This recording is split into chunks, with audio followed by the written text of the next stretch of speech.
আসসালামু আলাইকুম সবাইকে। আশা করি সবাই অনেক বেশি ভালো আছেন। আজকে অনেক দিন পরে বাইক সার্ভিস করতে আসছি 60 ফিটে আমার পার্সোনাল মেকানিকের কাছে। তো আজকে হচ্ছে ব্রেকের অয়েল সিলগুলো চেঞ্জ করব। ব্রেক অনেক হার্ড হয়ে গেছে। তো ব্রেকের পার্ট নাম্বারটা দেখেন, এটা হচ্ছে পালসারের অরিজিনাল ক্যালিপারের অয়েল সিল। তো এখানে হচ্ছে মেকানিক পুরোপুরি বাইকটাকে ডিসঅ্যাসেম্বল করছে। প্রবলেম ছিল আমার বাইকে মিসিং করতো। তো এখন আমি আছি 60 ফিটের মধ্যে। এই যে দেখেন গ্যারেজটা কত বড়, এখানে অনেকগুলো বাইকের কাজ করাতে পারবেন একসাথে। আর কালো টি শার্ট পরা লোকটা হচ্ছে আমার পার্সোনাল মেকানিক। তো উনি হচ্ছে সবসময় আমার বাইকের সার্ভিস করে, এই জন্য অন্য কারোর কাছে আমি বাইক সার্ভিস করি না, ওনাদের কাছে চলে আসি ডিরেক্ট যে কোনো সমস্যায়। তো প্রথমত যেহেতু আমার ইগনিশনের সমস্যা ছিল, আমি নতুন ইগনিশন কয়েল কিনে আনছি। এরপরে হচ্ছে আমার পিছনের যে ব্রেকটা আছে, ব্রেকটার হচ্ছে অয়েল সিলগুলো লিক হয়ে গেছিলো, দ্যাটস ওয়াই ব্রেক ভালো মতো পাঞ্চ করতো না। তো আমি হচ্ছে পরবর্তীতে সবগুলো পার্টস কিনে আনছি। কিনে আনার পরে হচ্ছে ওনাকে দিলাম, উনি হচ্ছে পাঞ্চ করতেছে। প্রায় অনেকক্ষণ ধরে পাঞ্চ করতেছে, কিন্তু হচ্ছে কোনোভাবেই সমাধান হচ্ছে না। মানে পিছন ভিতর থেকে আপনার যে পিস্টনটা আছে, ওই পিস্টনটা কোনোভাবেই বের হচ্ছিল না। তো মেকানিক হচ্ছে মানে এলেঙ্কি দিয়ে ভালো মতো করে লিভারটা খুলছে। এটা অনেক হার্ড থাকে। তো আমি নিজে নিজে ট্রাই করছিলাম, ওইটা কোনোভাবেই হয় নাই। তো পরবর্তীতে বাধ্য হয়ে এক প্রকার মানে মেকানিকের কাছে আসা। আমি সচরাচর মেকানিকের কাছে আসি না। আর হচ্ছে আমার যে পিছনের চাকায় যে ডিস্ক ইনস্টল করলাম, ওটা হচ্ছে কেমন হচ্ছে অবশ্যই জানাবেন। এটা হচ্ছে আমার সিঙ্গেল ডিস্কের বাইক, আমি একটা ডাবল ডিস্ক তৈরি করছি।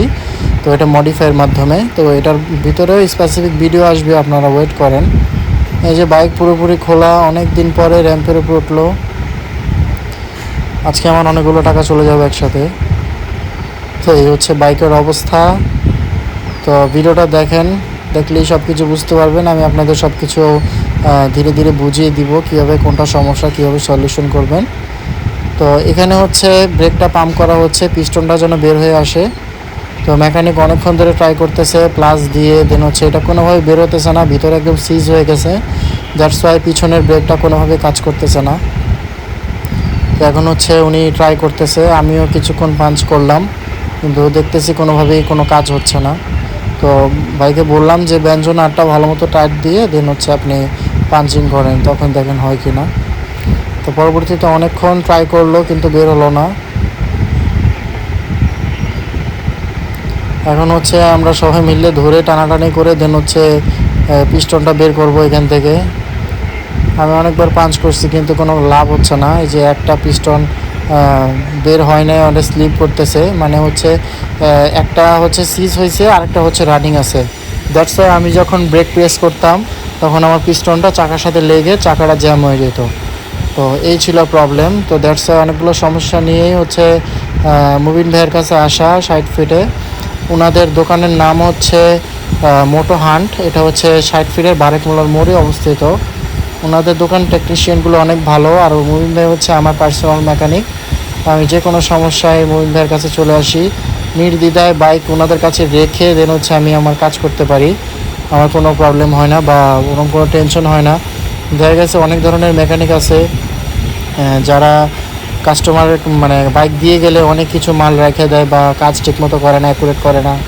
কিন্তু উনি হচ্ছে আমার বাইক যখন থেকে কিনছি তখন থেকেই ওনার কাছে আমি বাইক ঠিক করতেছি, ওনার কাছেই আসছি আমি এখন পর্যন্ত। আমি প্রথমত বাইক ওনার কাছেই সার্ভিস করতাম, এখনও এই ওনার কাছেই সার্ভিস করি। কারণ উনি হচ্ছে মানে মানে মন ভালো করার মতো সার্ভিস করে আর কি, মানে কাজটা নিজের মতো করে তৈরি করে দেয়। এই জন্যই ভাইয়ের কাছে আসা।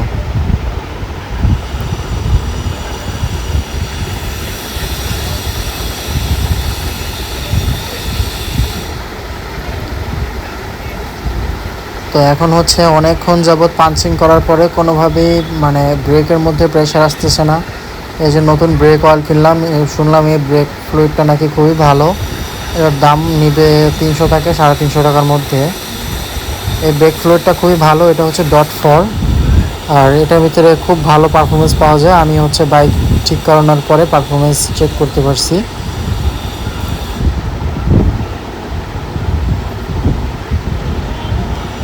তো আপনারা ভিডিওটা কন্টিনিউ করেন, তাহলেই দেখতে পারবেন, ভালো মতো বুঝতে পারবেন।